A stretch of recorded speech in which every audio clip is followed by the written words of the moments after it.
ngayong umaga.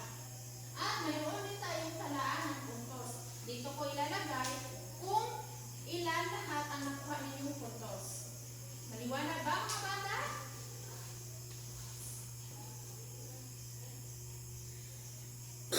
Ngayon mga bata ay mayroon akong ipapakita sa inyo. Ang gagawin niyo lang ay pagmasdan yung maigi. Dahil pagkatapos ay mayroon akong katanungan sa inyo. Base sa larawan, ano ang iyong nakikita? Magaling, ito ay kusina. Mga bata, mayroon ba kayong kusina sa inyong bahay? Magaling. Ang kusina ay doon tayo nagluluto. Sa pangalawang larawan naman mga bata, ano kaya ito? Magaling, ito ay bakuran. Mayroon ba kayong bakuran sa inyong bahay mga bata? Magaling. At sa pangatlong larawan mga bata, ano kaya ito? Ano ang ginagawa ng mga bata? Magaling, ang mga bata ay nagtutulungan sa paglilinis.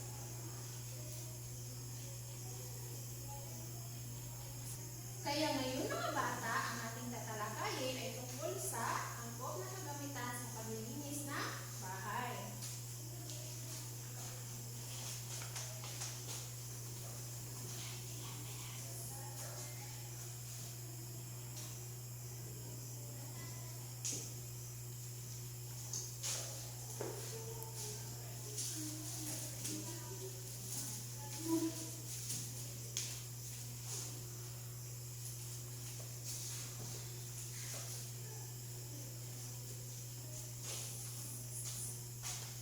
Pero bago natin simulan ang ating pagtalakay ay alamin muna natin ang ating layunin na dapat nating makamit pagkatapos ng ating talakayan. Sabay-sabay basahin.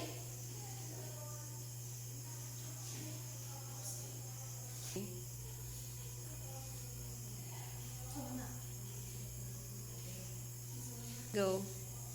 Ngayon, ating sisimulan. Ano kaya ito mga bata? Magaling, ito ay daspan. Ang daspan o pandakot, ito ay ginagamit sa pagkuha ng mga basura. Ito naman mga bata, ano kaya ito? Magaling, ito ay walis tingting. Ang walis tingting, ito ay ginagamit sa pagwawalis ng basura sa bakuran. At sa susunod na larawan, ano kaya ito? Magaling, ito ay vacuum cleaner. Ito ay ginagamit sa pagsisipsip ng mga alikabok sa ating bahay.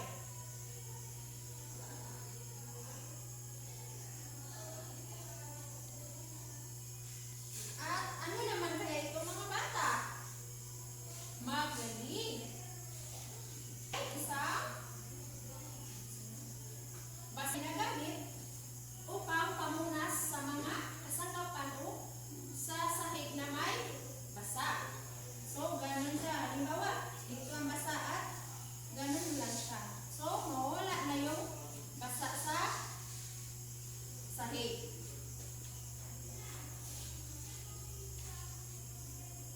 At ito naman mga bata, ano kaya ito? Magaling, ito ay isang map.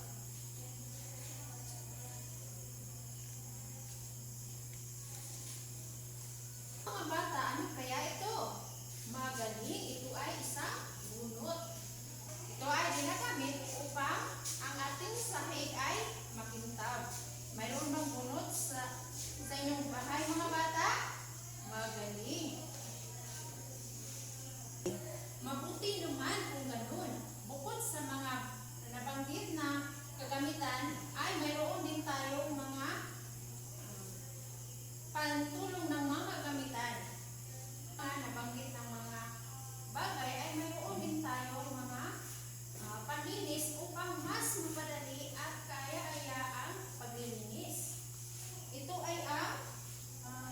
gain, ito ay isang liquid.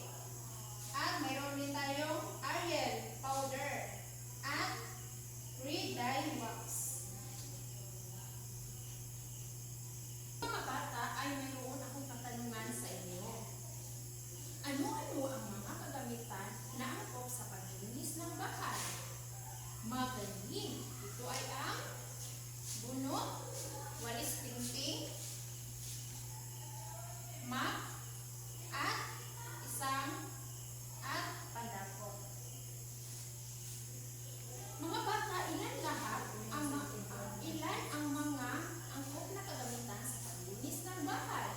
Magaling! Mayroon tayong 6 na kagamitan.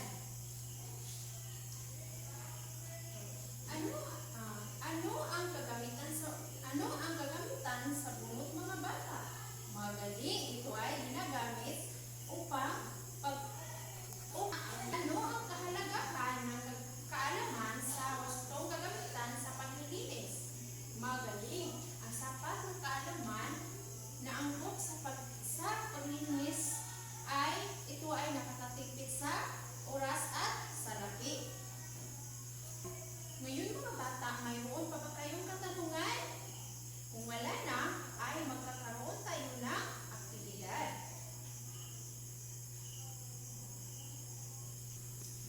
Sa parehas na pangkat kanina ay ang gagawin nyo lang ay sa unang pangkat, tukuyin at isulat kung ano kagamitan sa ibaba ng larawan ang sagot. At sa pangkat dalawa, tukuyin at isulat kung ano kagamitan ang tinutukoy sa bawat bilang. Maliwanag ba, mga bata? Magaling!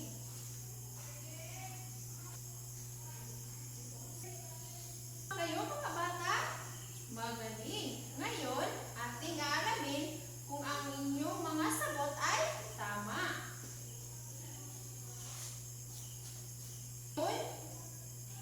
Bibigyan ko kayo ng ang inyong mga sagot ay tama. Nakakuha kayo ng tamang sagot. Kaya, bibigyan ko kayo ng gantimpala. Bibigyan ko kayo ng isang candy. Dahil lahat ng grupo ay nag-coopera.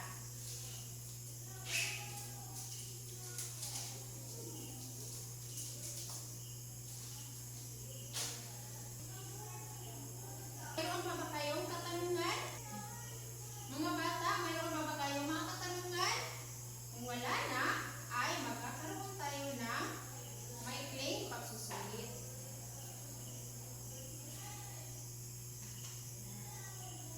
Ang gagawin nyo lang ay bilugan ninyo ang tamang sagot. Tapos na ba kayo, mga bata? Kung kayo ay tapos na, ang iyong papel ay